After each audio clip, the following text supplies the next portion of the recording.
The movie begins in 2079 in Washington, D.C., with a CIA officer, Snow, being questioned by Secret Service Director Scott Langgrell. Colonel Frank was in a room the night before, and the director demanded to know what happened. However, Snow continues to respond in a funny manner, resulting in multiple hits from an officer. Spoiler ahead! Watch out! After taking multiple punches, Snow finally reveals what happened of the previous evening. As he narrates, we are taken back to a flashback. Snow is now fighting with an unknown person. Their violent battle continues until Snow takes a revolver and kills the attacker. Moments later, he receives a panic call from his pal, Mace, who notifies him that he has been duped and advises him to leave the area immediately. Snow still finds some time to speak with the dying colonel, who requests him to guard a briefcase along with a lighter. After the colonel dies, Snow pulls the briefcase and walks out. Soon later, he is confronted by armed police officers who begin firing at him. Snow climbs to the roof in an attempt to escape, but is apprehended by a fighter helicopter. Left with no other option, he jumps off the building, colliding with another building before landing on the ground. Despite his moderate injuries, he proceeds to flee the pursuing police team. Shortly after, he finds a motorcycle and grabs it. He speeds down the highway while simultaneously calling Mace to come to see him at the metro station. Snow ultimately makes it to the metro station. Upon that, he begins racing towards a specific station after noticing that the train is ready to head out. He tosses the briefcase in before the door closes. This permits his companion to carry it safely. Seconds later, police officers apprehend Snow and then bring him to the station. Back in the present moment, after he concludes his story, Scott still suspects him of murdering Colonel. When he rejects the blame, Scott shows him video evidence of Snow shooting Colonel in the back. Snow argues that the footage has been faked, but Scott does not trust him. A few moments later, Harry Shaw enters as a replacement for Scott to conduct another interrogation. Snow appears to trust him, so he reveals to him privately about his acquaintance, while Mace possesses the suitcase, which holds the stolen data. Meanwhile, Mace exits the train and puts the briefcase in one of the station lockers. He forgets the key card, and it's quickly discovered by a cop. As the police call him out to return it, Mace becomes worried and starts walking away in a hurry. During the process, he accidentally knocks on another, leading him to drop his weapon, which pops fire on the ground and injures the cop. This unintentional chaos quickly alerts the other officers, who arrest Mace. In the following scene, we meet Emily Warnock, the president's daughter, who is aboard a spaceship flying into orbit with her bodyguard Hack and aide Catherine. At the moment, she is seen speaking with prison warden Barnes, who presents an introduction to their task. It turns out that the squad is on their way to MS-1, a high-security prison with 500 detainees. Barnes states that MS-1 is the only jail in existence that does not experience abuse or disturbances as the prisoners are put to sleep. However, Emily gets worried mainly because various investigations have found that keeping inmates in stasis can lead to mental instability. Upon getting there, they go through the usual process before using the elevator towards the hibernation chamber. At this time, Emily questions Barnes about the actual aim of this jail and whether it is to explore the consequences of deep space exploration on humanity. However, he says that he is only an employee and knows nothing about it. They eventually come to find a huge compartment with the inmates fallen asleep in their hibernation capsules. The warden appears to have arranged an interrogation room, but they cannot bring any weapons inside. Despite the warning, Hack carries a tiny pistol in his pants as an extra safety measure. After a while, Emily is permitted to interview Heidel, a prisoner seated on the opposite side of the glass room. She attempts to ask him some questions about his mental health, but he does not consider it seriously. This angers Hack, who presses his head on the table and orders him to answer the question correctly. Heidel takes advantage of this chance to steal the gun from the bodyguard's pants and fires in random directions. This sets off an explosion, throwing all of the guards in the space down. After this, Heidel fires his chains and then escapes. Emily panics and attempts to flee, but she is tragically shot in the leg. Heidel then approaches the control room and threatens a scientist with unlocking all of the capsules. The scientist follows his orders, yet gets killed. Prisoners break from their capsules and begin attacking the guards, resulting in a disturbance. Alex, Heidel's elder brother, is one of the inmates who commands the group. They then flood it throughout the prison, eventually taking everyone hostage. Hack regains consciousness and quickly sends Scott a warning signal before getting pulled away. The continued disturbances alert the LOPD, who then inspects the prison ship. Alex, knowing of the police's approach, forces another scientist to activate the security system. Heidel immediately pushes a large button, causing the jail ship to fire upon the police vessel. On Earth, Harry and Scott inform President Jeff Warnock about the situation in the MS-1. Scott then offers to deploy a special force to deal with the situation, but Harry claims that doing so will threaten the captured lives. He instead proposes an alternative plan, sending one man with a particular order to rescue the president's daughter. The selected person is none other than Snow. In the following scene, Snow, Harry, and Scott board a space shuttle and go for their mission. On their way, Snow gets to know about a getaway pod on level 5 that will take them out of the prison ship. He's also given some explosives and a map. After several hours, the trio lands at LOPD, the Low Orbit Police Department. An officer informs them that Alex has requested a negotiator. Then Scott comes across an idea. While the prisoners are unaware that Emily is the president's daughter, he assigns one of the LOPD officials as a negotiator to mislead them into rescuing her. As directed, the officer approaches the prison ship and talks about the freeing of at least one hostage first. As soon as the bad men agree with the idea, the officer suggests that the prisoner should be an injured woman, which leads Alex to choose Emily. However, Heidel refuses her leave, most probably due to the fact that requires far more from her. The crazed individual then shoots Catherine, and he orders the guy to take her instead. However, the gunshot appears to have struck directly into her chest, resulting in her sudden passing away. In the middle of this, Snow leaves the LOPD and arrives on the prison ship unexpectedly to be discovered by one of the inmates. He then passes the information to Alex, stating that it is all an elaborate scam. Disappointed by the fraud, Alex kills the negotiator and instructs his prisoners to kill the enemy. Soon after that, he discovers Emily's ID card and gets to know that she is the president's daughter. Meanwhile, Emily and Hawk are in the elevator, being driven back to the hostage room, and recognize this as their chance to escape. Emily pulls a fire extinguisher to spray it onto the prisoner as Hawk strikes him. At the exact same time, the entrances to the elevator open, identifying Snow, who is recognized as an intruder. The prisoner begins attacking him, while Emily and the bodyguard Hack leave the location. Despite his efforts, Snow successfully blows off the prisoner's head with the explosive. Meanwhile, Emily and Hawk are hiding in a secure room. However, there is an issue to consider. The oxygen supply is limited. Alex and his crew track them inside the safeguarded room. The ruler instructs one of his men to bring along an engineer to open the door. Meanwhile, Harry guides Snow to Emily's room through secret passageways. On the way, he finds a torsion system that generates gravity. However, before he jumps into it, one prisoner recognizes him and attacks. The two then battle while floating in the air. Heidel, who is in the control room, notices the occurrence and shoots the computer system, which shuts the torsion system. With gravity removed, the prisoner falls, but Snow manages to hang onto a rope. When Harry discovers this, he reactivates the torsion system, enabling Snow to climb up. Meanwhile, the oxygen levels in the secure room have gradually reduced, so Hack makes a difficult decision. He kills himself so Emily has more time. Snow eventually comes on top of the secure area and enters the room. Emily is already unconscious when he sends this information to the LOPD. A doctor descends him through the recovery process. Fortunately, they were able to recover her before crawling their way out of the shaft. Harry continues to lead them to the exit,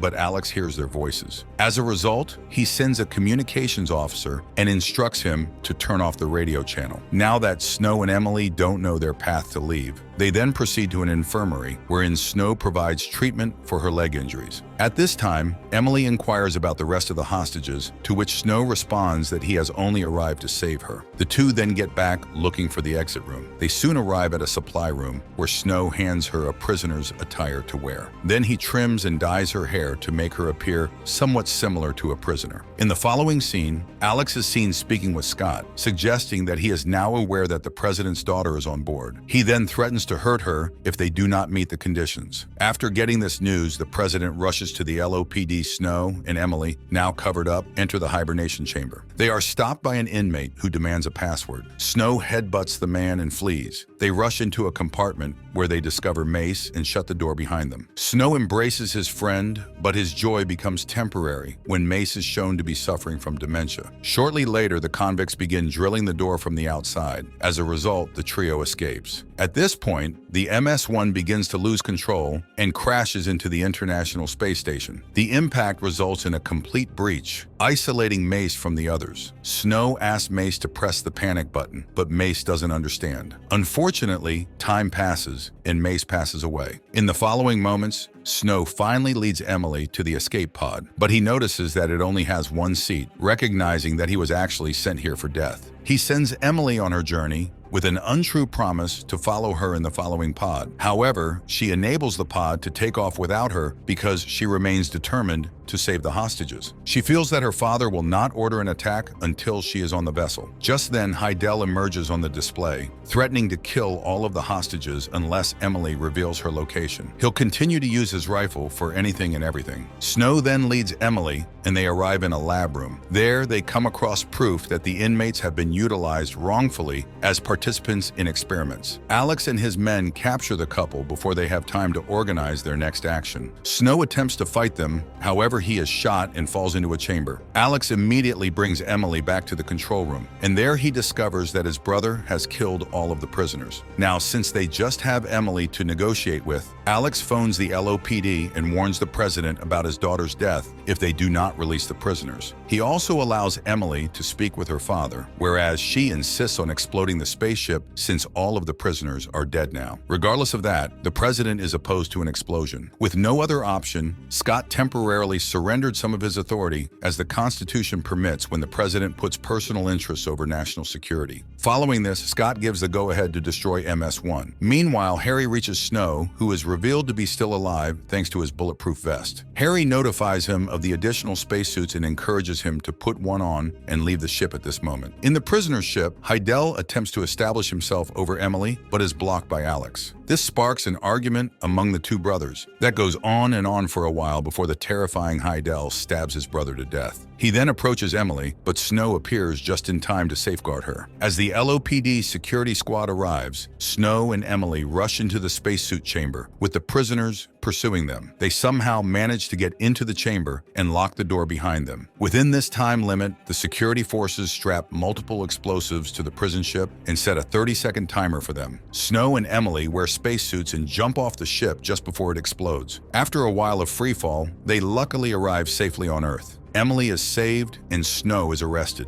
A few days later, Emily turns up to be in the hospital, struggling to figure out everything Mace tried to tell them in his final moments. Later, she understands that Mace's foolish murmuring was a code that revealed the whereabouts of Frank's briefcase. She uses the code to effectively retrieve the briefcase. She also goes to the motel room where Frank was killed to find out what occurred on that terrible day. After conducting an investigation, Emily realizes that Snow fired at an unidentified intruder who was targeting the colonel. As an outcome, Scott, who had been looking from a neighbor's roof, assumed that Snow had shot Frank. Emily then offers the suitcase to her father to ensure he is able to carry out the steps that are needed. The cops discover that Harry is manipulative and arrest him immediately. With the crime ultimately solved, Snow gets out and his belongings restored, including a lighter that was given to him by Frank prior to his death. While attempting to light a cigarette, Snow discovers a memory card concealed in the lighter, which is revealed to be the actual information that the colonel asked him to preserve. Emily approaches him unexpectedly and teases him after knowing his real name, Marion. The movie comes to an end as the couple walks out, sharing their emotions for each other. We really hope you enjoyed today's recap of the movie Lockout. Please leave a comment below on what you loved about the movie and why. Be sure to like the video, and please don't forget to support our channel by subscribing so you don't miss any amazing content. Until next time, light, camera, action. We look forward to seeing you in our next video.